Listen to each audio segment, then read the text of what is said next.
দুদিনের এই দুনিয়াতে সবাই মুসাফির, কেউ আমাকে চায় না দিতে একটু সময় দিন। আসলে আপনার আপন ভাই হোক, আত্মীয়তা হোক, আপনার গ্রামের হোক, আপনার মহলের হোক, আপনি যদি কোনো না কোনো বিপদে থেকে যান আর যদি যা বলেন যে আমাকে এই ধরনের সাহায্য করেন, কিন্তু উনি আগে চেষ্টা করবে আপনার পিছনে কি আছে, আপনার কিছু দিবে, সেই জিনিসগুলো আপনি তাকে ফেরত দিতে পারবেন কিনা। আসলে যদি আপনি ফেরত দেওয়ার মতো যোগ্য না হন, আপনাকে 2 পয়সা কেউ কোনো জায়গা থেকে দিবে না।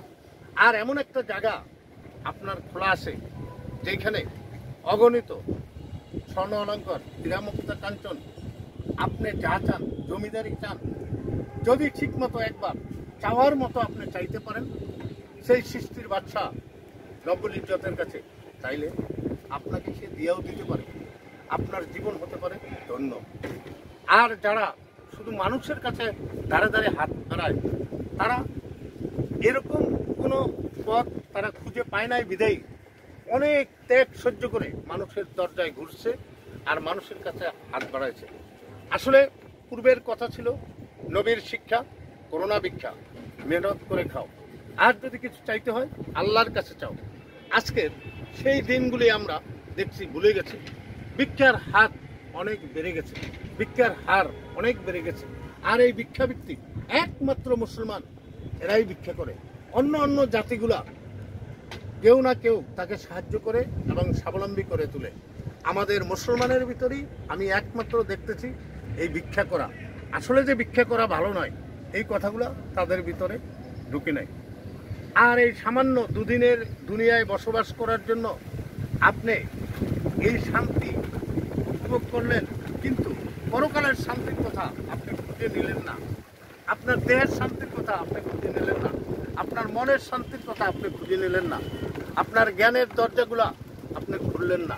আপনি কোনো জ্ঞানী লোকের সংস্পর্শ না নিলে আপনি কোত্থেকে জ্ঞান অর্জন করবেন?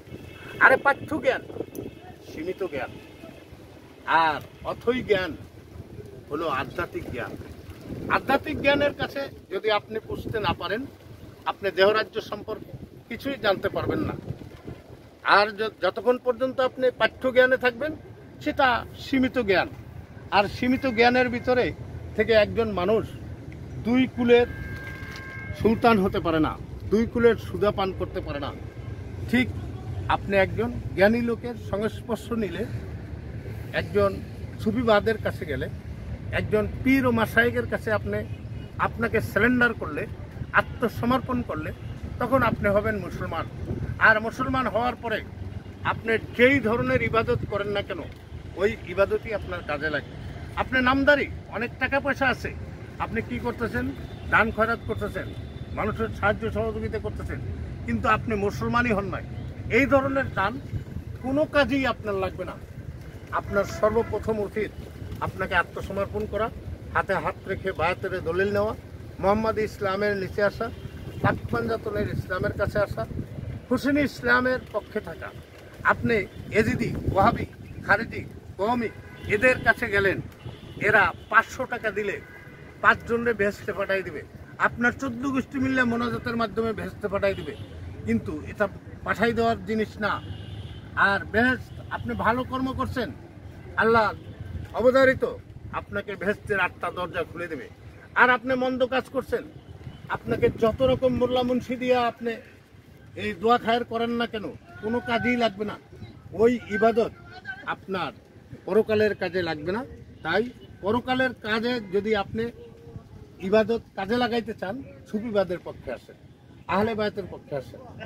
এমনকি আপনাকে সুবিধান আপনার পীর মুর্শিদের কদমে, তখন আপনি মানুষ হয়ে আসবেন, আপনি সঠিক রাস্তা পাবেন, আপনি আল্লাহর নির্দেশন পাবেন, আল্লাহর হাবিবের দর্শন পাবেন। পূর্ণ দর্শন না পাওয়া পর্যন্ত আপনি তো তাকে চিনতেই পারবেন না কাল হাসর ময়দানে যে উনি আপনার নবী। আর যদি আপনার সাথে নবীর সাথে সাক্ষাৎ হয়, ইহকালে যদি সাক্ষাৎ হয়, আপনি পরকালেও তাকে খুঁজে বের করবেন। আর তখন সে আপনাকে অস্বীকার করবে না, স্বীকার করবে উনি আমার উম্মত। তাই আল্লাহর নবী যদি আপনাকে উম্মত বলে একবার গ্রহণ করে নেয়, আপনার বেহেশতের 8টা দরজা খোলা থাকবে। যে কোনো দরজা থেকে আপনি প্রবেশ করতে পারবেন। আজকে আপনাদেরকে এই সুবিবাদের কথা শোনানোর একমাত্র উদ্দেশ্য, আমাদের দেশে কতিপয় লোকজন রয়ে গেছে, তারা বলে মা বাবা থাকলে তরিক ধরা যায় না, মা বাবা থাকলে বায়াত হওয়া যায় না। সম্পূর্ণ ভিত্তিহীন কথা। কোরআন যেখানে বলেছেন 7 বছর বয়সে পুরুষকে বায়াত নিতে আর 9 বছর বয়সে নারীকে বায়াত নিতে, সূরা বাকারা, বেশি দূরে না, আপনারা খোঁজ করলেই পেয়ে যাবেন। আমি আয়াত নাম্বারগুলো আপনাদেরকে দিলাম 63, 64, দ্বিতীয় পারায় 201 আর 208। এই আয়াতগুলো দেখলে আপনারা সঠিক মতো খুঁজে নিজের চোখে দেখবেন, তখন আমার এই কথাগুলো আপনারা মনে করবেন আর তখন বুঝতে পারবেন যে আমি সঠিক দাওয়াত আপনাদেরকে দিয়েছি। কোরআনে বিভিন্ন জায়গায় রয়ে গেছে উছিলাত ইলাইকা আফতাহুল উছিলা আযকুরুল্লাহ যিকরান কাসীরা ওয়া তানবুকাতু উছিলা আহলে মুরিদিন। আপনাকে 53 জায়গায় হুকুম দিয়েছে বায়াতের দলিল নেওয়ার জন্য, আপনারা এখনো বায়াত নেন নাই। আর 82 জায়গায় আপনাকে সালাতের দাওয়াত দিছে। সেই সালাতগুলো কিন্তু এই 5 ওয়াক্ত সালাত নয়। এগুলি আপনারা চিন্তা ভাবনা করে দেখা যাই না ধৈরা কইরা 7 ঘন্টা উপভোগ কইরা তারপরে আপনার সমাজ আসবে। এই বলে এখানেই রাখছি আজকের মতো। দেশ ও দেশের বাইরের থেকে যারা আমার ভিডিওগুলো দেখবেন, একটা লাইক দিয়ে দিবেন, শেয়ার দিয়ে দিবেন, যাতে সমগ্র মানুষের হাতে হাতে আমার এই কথাগুলো পৌঁছে যায়। এই বলে এখানে রাখছি। আল্লাহ হাফেজ।